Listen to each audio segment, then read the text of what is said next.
చదువు, విద్య, ఉద్యోగం, వ్యాపారం, తరించిన కార్యం, అనుకున్న కోరిక, చేసే పనిది, నమ్మిన పనిది, అడవపడ్డ పనిది, లక్ష్మీకళ యోగబలంది, తరించిన కార్యంది, శీఘం శేగి యోగబలంది, అనుకున్న కోరికది, రాజకీయ రంగంది, నమ్మిన పనిది, అడవపడ్డ పనిది ఎలా ఉంది చూడుతి.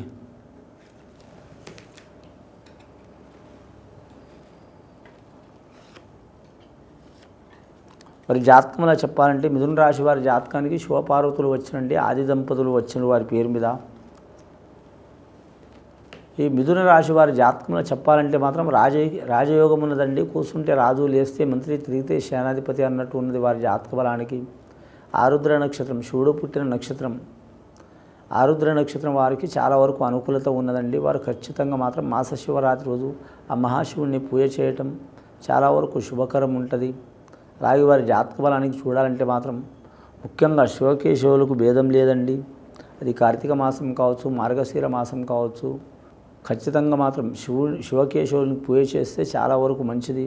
అని మాస శివరాత్రి రోజు మాత్రం ఖచ్చితంగా మాత్రం ఆ శివుణ్ణి తైలాభిషేకం కావచ్చు, అలాగే మాత్రం భస్మాభిషేకం కావచ్చు, అలాగే వీరి జాతకానికి చూడాలంటే మాత్రం ముఖ్యంగా నీటి అభిషేకం కావచ్చు, అలాగే రుద్రాభిషేకం కావచ్చు, పాలాభిషేకం కావచ్చు, అలాగే క్షీరం అభిషేకం చేయడం కావచ్చు.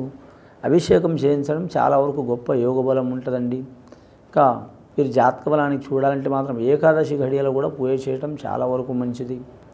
అలాగే వీరి జాతక బలానికి చూడాలంటే పౌర్ణమి ఘడియలు కూడా పూజ చేయడం చాలా వరకు మంచిది. ఏకాదశి ఘడియలో పూజ చేస్తే వీరి మీద ఉన్న ఆటంకాలు తొలగిపోయే అవకాశాలు ఉంటాయండి.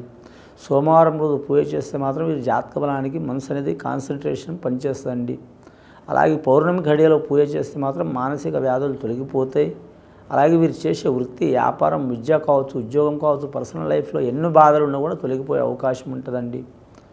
అలాగే మాస శివరాత్రి రోజు మాత్రం వీరు అభిషేకం చేయడం మూలంగా, రుద్రాభిషేకం చేయడం మూలంగా చాలా వరకు మంచిగా ఉంటుందండి.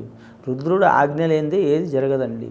అన్ని వరాలు ఇస్తాడు కానీ మాత్రం కరెక్ట్ నమ్మిన భక్తులకే ఇబ్బంది పెడతాడు. ఎందుకు ఇబ్బంది పెడతాడంటే ఇబ్బందుల్ని తట్టుకుని నిలబడితే వారికి లాస్ట్ టైంలో క్రిటికల్ ఉన్న టైంలో మాత్రం శివుడు కాపాడుతాడనేది వాక్యం ఉన్నదండి. ముఖ్యంగా ఈ రాశివారి జాతక బలంలో చూడాలంటే స్త్రీలు కావచ్చు, పురుషులు కావచ్చు, పార్వతి పరమేశ్వరుని పూజ చేయడం చాలా వరకు మంచిది.